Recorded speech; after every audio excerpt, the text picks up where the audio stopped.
tous à tous. Alors aujourd'hui on se retrouve pour le 4e épisode de What the fuck Germany.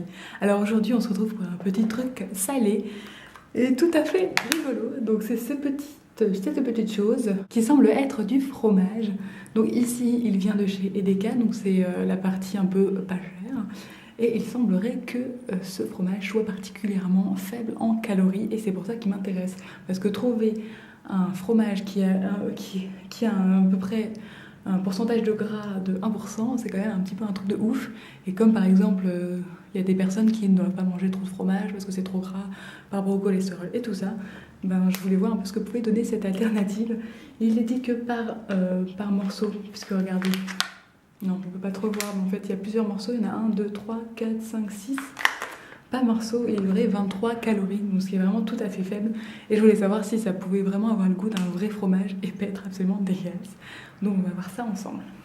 Déjà c'est marrant, mais même en sachet, là, on le sent quand même vachement. Alors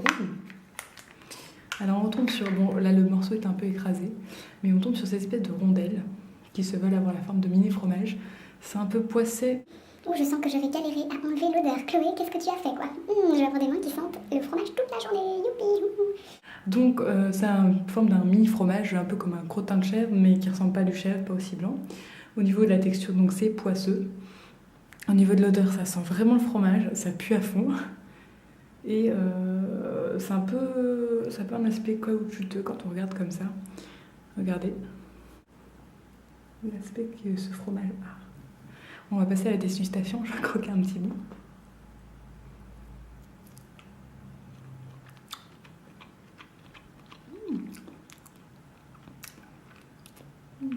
Ah, c'est vraiment rigolo parce qu'en fait ça a vraiment un goût de cumin. D'ailleurs on peut voir par endroits, dans quelques-uns il y a des petites graines de cumin. Du coup ça a le goût vraiment de fromage au cumin. Ce qui n'est pas désagréable parce que moi j'adore le cumin avec le fromage. Mais en fait, ce qui est particulier, et je pense c'est là qu'on remarque qu'il y a un pourcentage très faible de matière grasse, c'est la texture, c'est hyper bizarre. Je ne pourrais pas vous le décrire. Parce que c'est ferme, et ça ne fait pas crémeux comme un fromage. Je vous laisse regarder un petit peu. Je ne sais pas si on voit grand chose.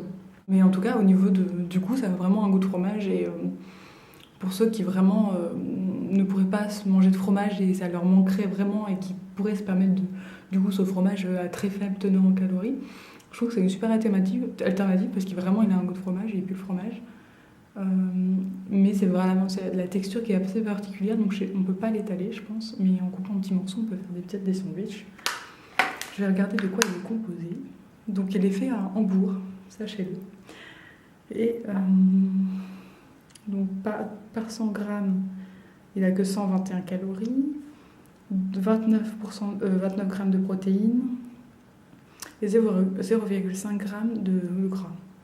Donc en fait c'est du lait blanc qui a été pendant 3 semaines d'abord, voilà, puis après 2 semaines encore il se passe un truc pour l'aromatiser, puis encore 1 semaine pour, je pense, le sécher ou je sais pas quoi. Bah n'empêche, c'est plutôt une bonne découverte et je pense que pour ceux qui recherchent des alternatives au fromage, je vous conseille de chercher. Elles n'ont pas toujours, je crois, le même nom, mais je l'ai vu plusieurs fois dans plusieurs magasins allemands. Il suffit de chercher ces espèces de petites rondelles de fromage comme ça, avec à chaque fois marqué moins de 1% de gras, parce que je l'ai vu plusieurs fois et ça m'interloquait, donc je me disais que ça pouvait faire un bon thème. Même si la texture est un peu particulière, un peu... on sent que ça fait pas, la texture fait pas trop fromage, mais je pense que c'est un peu comme les fromages de soja. Vous voyez, ça peut avoir le goût de fromage, mais la texture ou l'inverse. Donc je pense que c'est une chouette découverte et c'est pas mauvais du tout, même si c'est un peu chelou quand même. C'est sympa. Ciao ciao et à bientôt pour un nouvel épisode.